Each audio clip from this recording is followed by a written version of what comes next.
سرکاری سطح پر میرے کریم آقا کی گستاخی کی،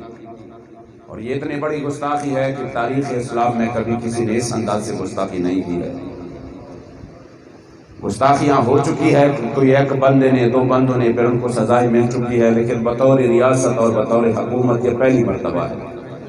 کہ ایک پوری ریاست نے گستاخی کی۔ اور جب یہ گستاخی ہو گئی تو حضور امیر المجاہدین تڑپ اٹھے۔ آپ نے فرمایا یہ کیسے ہو سکتا ہے، 57-58 اسلامی ممالک ہو، ان کی موجودگی میں ان کے پاس ایٹم بم ہو، ان کے پاس میزائلیں ہوں، ان کے پاس غور شاہین اور ابدالی ہو، ان کے پاس دنیا کے بہترین فورس ہو، پھر بھی وہ اپنے کریم آقا کی غلامی میں اس حد تک بھی نہ جائے کہ ان کو ریاستی سطح پر جواب دے۔ تو آپ نے الٹیمیٹم دیا 1 مہینے کا، جب وہ مکمل ہو گیا تو آپ نے 15 نومبر کو میدان فیض آباد میں نکلنے کا جو کال دے دیا، قوم اس پر الحمدللہ نکل آیا۔ اور جب اس قوم کے جذبات کے سامنے حکومت نے گھٹنے ٹیک دیے، اور وہ رات جو 15 نومبر کی غضب کی جو رات تھی، جو اوپر سے بارش برس رہی تھی اور سردی بھی ایک عجیب عالم، اور پھر اسی وقت جب لوگ سارے پیادل کہاں سے آئے تھے، لیکن خدا کی قسم حضور کے غلاموں نے جو مثال قائم کیا ہے، قیامت تک یہ ہماری نسلیں بھی یاد رکھے۔ جب وزیر اعظم نے حکم دیا کہ صبح تک مجھے کسی بھی حال میں، یہ ان کا آرڈر تھا کہ صبح تک مجھے کسی بھی حال میں فیض آباد خالی ہونا چاہیے، ورنہ مجھے بھی حیرانگی ہوئی کہ آپریشن سے 2 گھنٹے پہلے ہمارے ساتھ کمشنر اسلام آباد نے مذاکرات کیے، ان کے ساتھ اور بھی انتظامیہ کے لوگ تھے، جو اوپر کار تھے اس میں ہمارے ساتھ وہ بیٹھے۔ صبح 9 بجے تک ہمارا ٹائم فکس ہوا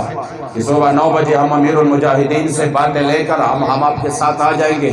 مذاکرات شروع ہو جائیں گے۔ انہوں نے کہا ٹھیک ہے۔ جو ہی وہ گئے 2 گھنٹے بعد آپریشن شروع ہوا، وعدہ خلافی ہوئی۔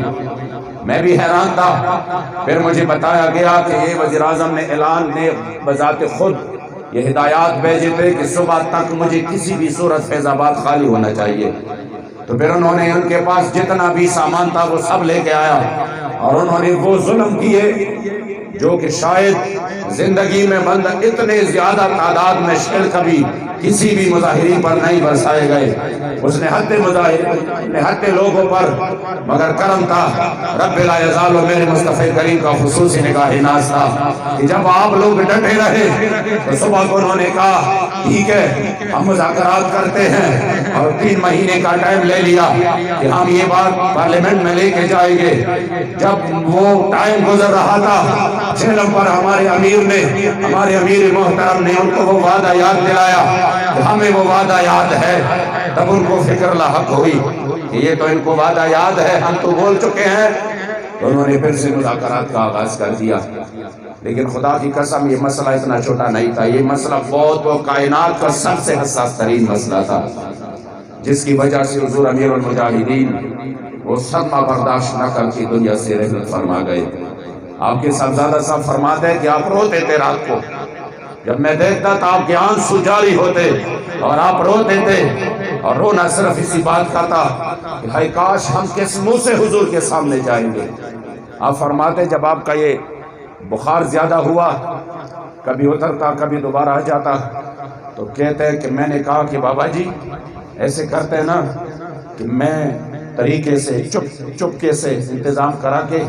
مدینہ شریف کا ٹکٹ لے کے حضور کے سامنے آپ اپنے حال دل سنائیں، ادھر چلتے ہیں۔ کہہ رہے کہ بابا جی نے مجھے کہا کہ میں کس منہ سے حضور کے سامنے جاؤں گا، اتنی بڑی گستاخی ہو گئی ہے اور ابھی تک کسی نے جواب نہیں دیا، تو ہم کس منہ سے حضور کے سامنے جائے؟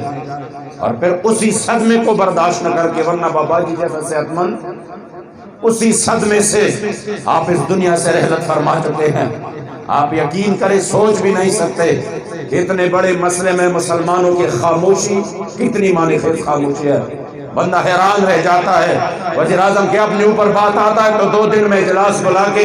اعتماد کا ووٹ کرا کے کچھ مصنوعی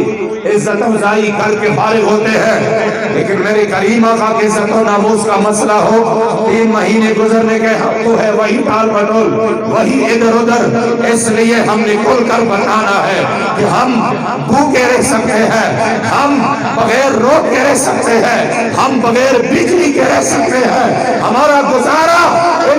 بغیر ہو سکتا ہے، پیٹرول مہنگا ہو گزارا ہو سکتا ہے، ڈیزل مہنگا گزارا ہو سکتا ہے، مگر مکین حکومت خزرہ کے بغیر